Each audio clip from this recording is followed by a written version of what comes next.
L'habitat kabyle traditionnel occupe les crêtes et versants de massifs montagneux. La toiture de cet hameau a un aspect originel qui réside dans la non-utilisation de la tuile. Cette dernière est remplacée par une terrasse de terre battue soutenue par des poutres en bois. Après des pluies torrentielles, comme celle de la veille, nous sommes au mois de février. La toiture de ce genre ne résiste pas aux fortes intempéries. De gros trous et même des fissures apparaissent, laissant l'eau pénétrer jusqu'à abîmer l'intérieur de la maison. Et à chaque fois, des réparations s'imposent. C'est ce qu'entreprend ce matin très tôt Tassadit. C'est le premier souci d'une longue journée qui commence pour elle.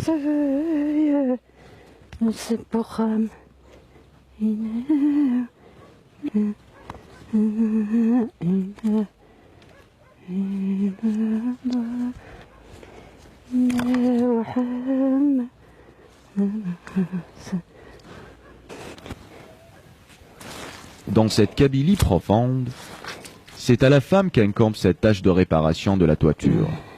Un entretien régulier est effectué par Tassadit. Pose d'une couche d'argile schisteuse, damage puis polissage. L'homme en général est absent de tout ce qui touche l'aspect extérieur ou intérieur de la maison.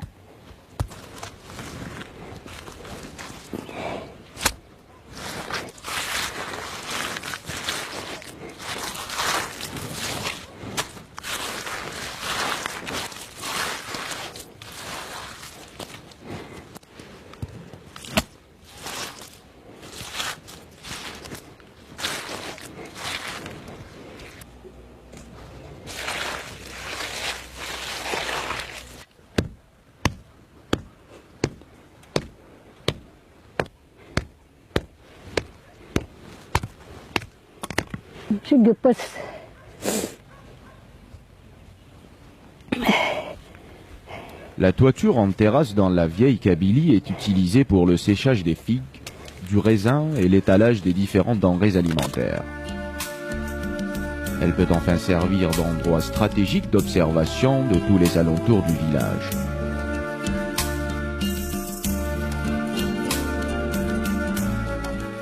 Vite de retour à l'intérieur de la maison, la vieille Tassadit attend patiemment le lever des enfants qui se fait aussitôt le matin. L'heure de l'école approche. Zidane et Linda sont toujours les premiers à descendre le petit étage. Se préparer pour l'école est une routine pour eux. Quant à la petite Dunia, Tassadit aime toujours s'attarder avec elle. Bien la coiffer est un grand plaisir que Tassadit ne peut rater en aucune manière.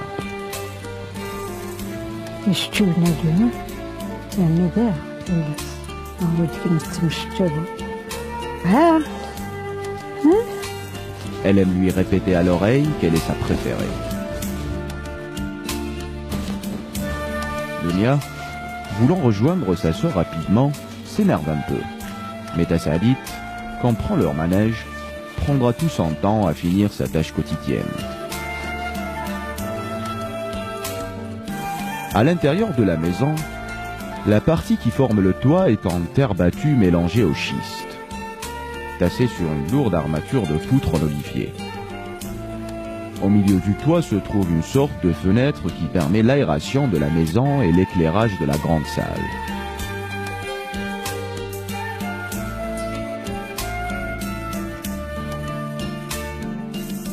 Ce joli intérieur a été décoré par la défunte mère de Tassadit.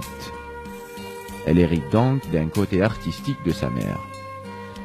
La décoration en général en Kabylie est assumée par la femme.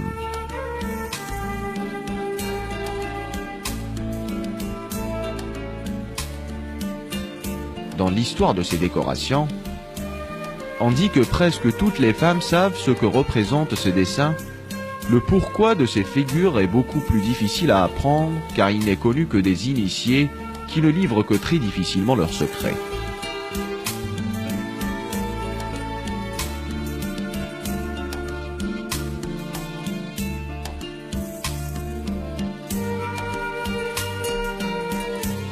L'espace intérieur chez Tassaadit est, comme vous le voyez, très réduit, mais tout cet espace domestique est le domaine réservé des femmes.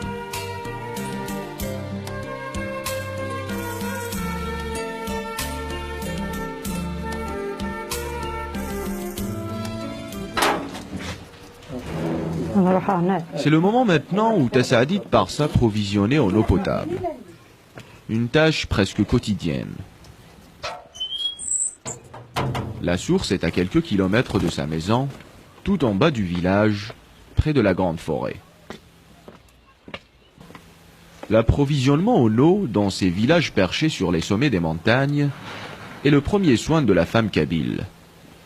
L'eau est nécessaire non seulement aux besoins alimentaires, mais doit être constamment de réserve. C'est une obligation impérieuse. Ici, l'eau est un élément sacré. La femme n'en est jamais déchargée, même lorsqu'elle devient vieille.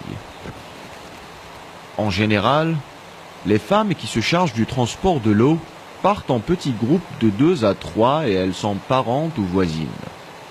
Ce matin-là, Tassaadit part seule s'approvisionner en eau, sa cousine étant partie quelques instants auparavant, mais pour s'occuper d'autre chose, laver le linge au bord de l'oued.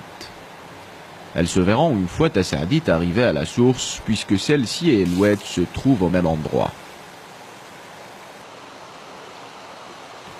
Devant la fontaine, Tassaadit, en attendant que sa jarre se remplisse, se joint à sa cousine occupée à laver quelques habits domestiques. Le bord de l'oued dans le débit est important, surtout en période d'hiver, et l'endroit idéal pour la lessive.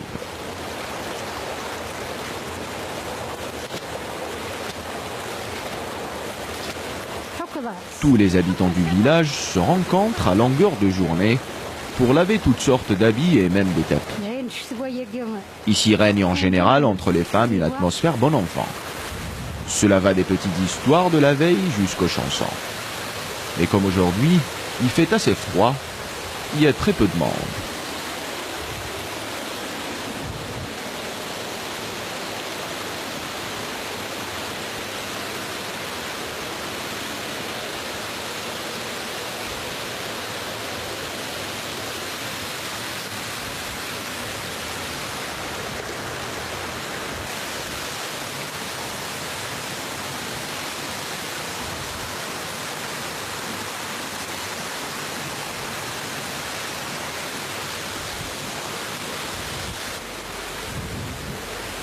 Tassaadit et sa cousine terminent de laver les quelques habits qui leur restent. Elles s'apprêtent maintenant à rentrer.